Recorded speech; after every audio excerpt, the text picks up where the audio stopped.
it was done with an open eyes. When he did it, he cheated his brother Esau by taking the blessing from his blind father Isaac.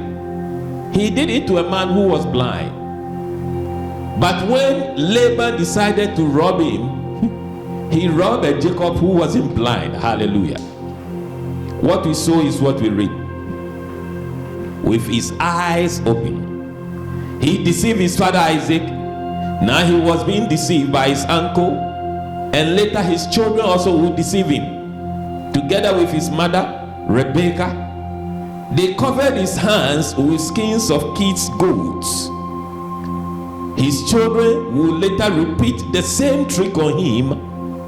In broad daylight, they will also kill a kid and dip Joseph's coat of many colors in it to cover their wickedness. In this chapter, we are going to see another deception of his children. And now he's been deceived everywhere he goes. This chapter 34 is going to give us some of the sordid things that happen in the life of Jacob. When I say sordid things, there are children over here.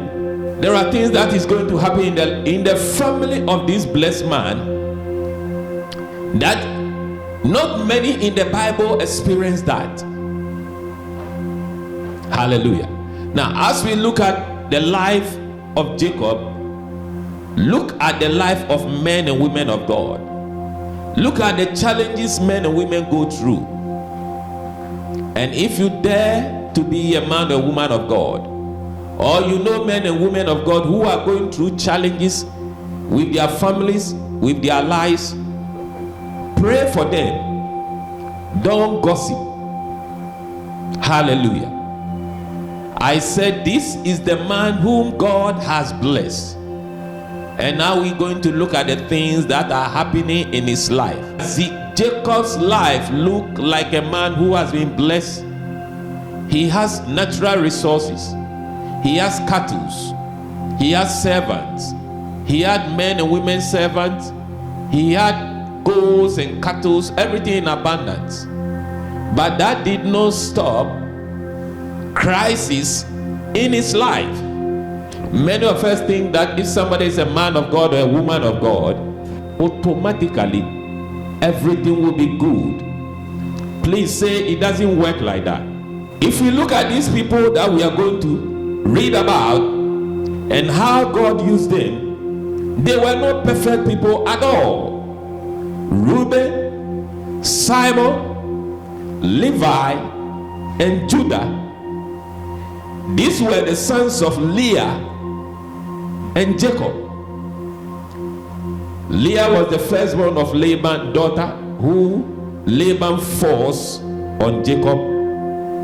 He bore these 4 boys and couple of girls for Jacob, but we only knew of one of her daughters. So he gave, you see that all these 4 boys I have mentioned, they were troublesome children. How would Leah feel? Jacob loved Rachel more than her. And all the 4 boys Leah gave to Jacob were troublesome children. As we read, you find out. Reuben, the firstborn, we'll read his sins as we go. So they were all sons of Leah. We will see the sins of all 4 boys. We have to know that the Bible does not condone with sin, and this attitude of you do me, I do you kind of things, God doesn't condone with it. Please take what I'm saying serious. If there should be a man or a woman of God who have children and all the children are troublesome children, they are problematic children, how would the congregation react? Even if you have children and one of them, you are a preacher, you are a man, a woman of God, and one of your children is troublesome or problematic, the whole world will know that the pastor has a bad child. But if members in the congregations have children who are in prison, are on drugs, are on heroin, have gone in all those things, they would like it to be kept silent. But this is what the men that God has blessed, these are the things they go through. God doesn't hide the sins of men, including those he uses. He doesn't use just imperfect people, but people he can make perfect and use them. If God were to use only perfect people, then I who stands in the pulpit today, I will not be qualified. Hallelujah. He wouldn't have found me. He wouldn't have found you. Genesis chapter 34. Now Dinah, the daughter of Leah, the sister of Reuben, Simon, Levi, and Judah, whom Leah had born to Jacob, went out to see the daughters of the land. And when Shechem, the son of Hamor, the Hivite, prince of the country, saw her, he took her and lay with her and violated her. Now when Jacob was living to Padam Aram, and God met him at Bethel, he made a promise that if God blesses him and give him food and clothes to wear, he will come back to Bethel. That is the promise he made. Now he had more than food. He had more than clothes to wear. He has acquired a lot. You expect him to go to Bethel? He didn't go to Bethel. What is Jacob doing where he is? There are many Christians today. God has brought them this far. From when they became born again to where they are standing now. Instead of them going back where they first met God and do the things they promised to do, they once used to do, they have gone. They don't remember the promises they made anymore. And they are going through things, they are facing things in their life that are incredible to describe. And they have forgotten what has brought all this calamity on them. That is Jacob. Instead of going to Bethel, he decided to go to Shechem. And in this place, Dinah is one of his daughters. There were other daughters Jacob had. We don't know their name because they probably didn't get into trouble. But this one, from the same mother, Leah again. I wonder how Leah will feel. I wonder how that woman will feel. That every problem that will surface in the family of Jacob, if we take this as a family, we say that all the people who give the pastor the headache and the problem is this particular family. This man's children or this woman's children. Everybody will be wondering what is going on. So now, not only the 4 sons are going to be a problem to Jacob, but their daughter is also added. But in this way, in this particular situation, it was not Dinah's fault. They have sojourned in the land, so obviously she has to make friends.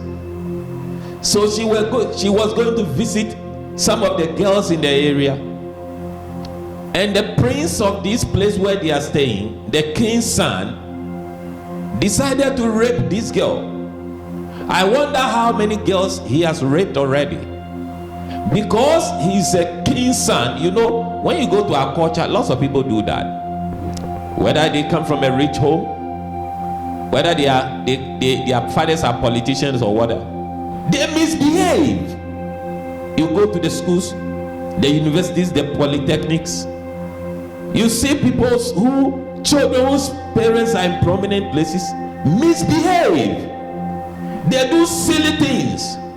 They do stupid things. If you have seen a girl, he knew that this girl is new to the area. What did he do? If you are chatting, it's different if you are chatting her up and you want her to be your friend. But he took the girl and took advantage of her and defiled her. And after that, he didn't even apologize. He didn't go hide his face. He goes to tell his dad, I want to marry this girl, after he has defiled her. And can you imagine? If a pastor's daughter has been raped, everybody knows the pastor's daughter has been raped. Everybody will say, what is she doing there? Why did she go there? What is she doing there at that time of the day? All kinds of story. She says her right. She deserves it. Look at even the way she walks in the church. Look at the way she throws herself at the guys. Look at her dressing code and everything. They will say all kinds of things. She was going to visit friends. There is nothing wrong having friends. But the young people, you have to be careful. When you have friends and you have to visit their homes, especially you, the girls, have to be careful. Have to be very careful. Because guys can be callous and girls can also be callous. I knew there were some girls when they were growing up, they never trusted anybody. They never drank from friends' home. They never ate at friends' home. This sleeping over they do in Europe, don't do them. Oh, I'm going to sleep at my friend's house. So many girls have been in trouble for these sleepover things. Why do you have to force your way into it? So Shechem spoke to his father Hamor, saying, get me this young woman as a wife. And Jacob heard that he had defiled Dinah, his daughter. Now his sons were with his livestock in the field. So Jacob held his peace until they came. Hallelujah. When Jacob heard this, he kept quiet. He didn't want to talk. This man has the audacity to come with the son to come and ask for Dinah's hand in marriage. Is that the way you approach a marriage? So Jacob kept quiet and waited. He was waiting for the sons to come and tell them what has happened. Transforming people, transforming cities. Manna Mission Church UK presents The Gospel Transforms Lives. The Gospel Transforms Lives with Reverend Ebenezer Ablor at Manna Mission Church UK, 31 to 33 London Road, Barking, Essex. IG 118AA. Sundays 1:30 p.m. to 3:30 p.m. Come and be blessed.